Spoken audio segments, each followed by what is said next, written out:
Because I really, there's one thing I want everybody to remember. I personally project in the next 5 years, if any company does not transform digitally, it's gone. And it's going to be on the downward spiral, nosedive, moving forward. And you can quote me on that. So it's very critical for us to know that we live today in a world, people are already talking about the 5th industrial revolution. And we're still debating whether the 4th industrial revolution is real. So what we need to do, so from a government standpoint, we're moving as a government from red tape to red carpet. You've heard that from me before. We're becoming citizen-centric.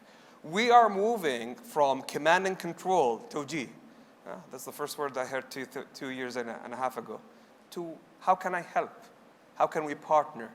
To Abu Abdullah picking up the phone, can you come to this offsite? Done. How can we move from an ego system? I hate ego is the enemy, by the way. If there are any egos in this room, it's very toxic, no matter how good you are. I don't care. In my boards, in my leadership offsites, and you ask me to be assertive today, if there are any egos in the room, they can jump the ship. Because there's 3 levels of intelligence. There's IQ, EQ, and PQ. Anybody who thinks IQ keeps you on the board is mistaken. IQ only is good for one thing and one thing only, getting a job. That's it. Your ability to interview when you were early in career to demonstrate that you have good problem-solving skills, good analytical skills, good enough. We know that you could always leverage that, but not in a leadership capacity. Because if you're the person on the table trying to be showing everybody how smart you are, you're going to kill the 3,000 IQ percentage points on the table, no matter how much is your IQ. What's the most critical IQ or intelligence that we're looking for in leadership is emotional intelligence. Is how can you be an aggregator of intelligence? How can you manifest this intelligence and propel it?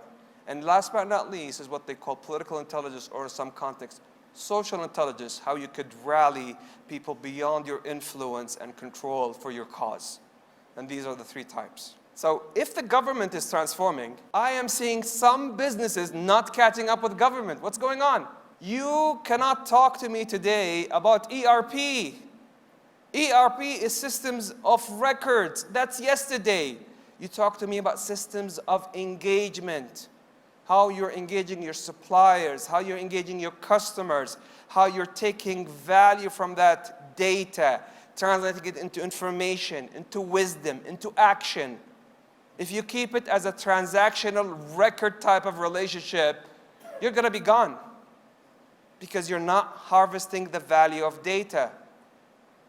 And today, one of the second things I've observed still in businesses is silos.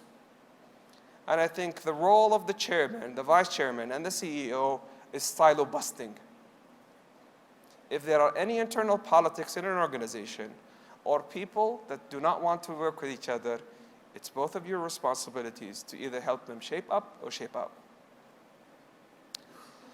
To wrap up, you need to consider the following. Legacy leadership, command and control is over. Today, it's all about being entrepreneurial, even in a company as big as SABIC. For your early in careers, STEM, STEAM, you want to add a D with design, I don't care. Those are the few things that you have to focus on. And I mentioned it, emotional intelligence is the most critical type of intelligence for a leader. And last but not least, stop living in analog. Live in artificial intelligence, where everything is cognitive, where data drives business, drives growth, and moving forward. Going back to my story, so now I'll share it a little bit in English. My uncle was one of the founders of R&D in SABIC, so for the English speakers. He said to me, if there's one thing that I dream you deliver today, is help me motivate and rally those most amazing leaders in how can we commercialize those critical assets that we have. So I want to thank you so much for your time.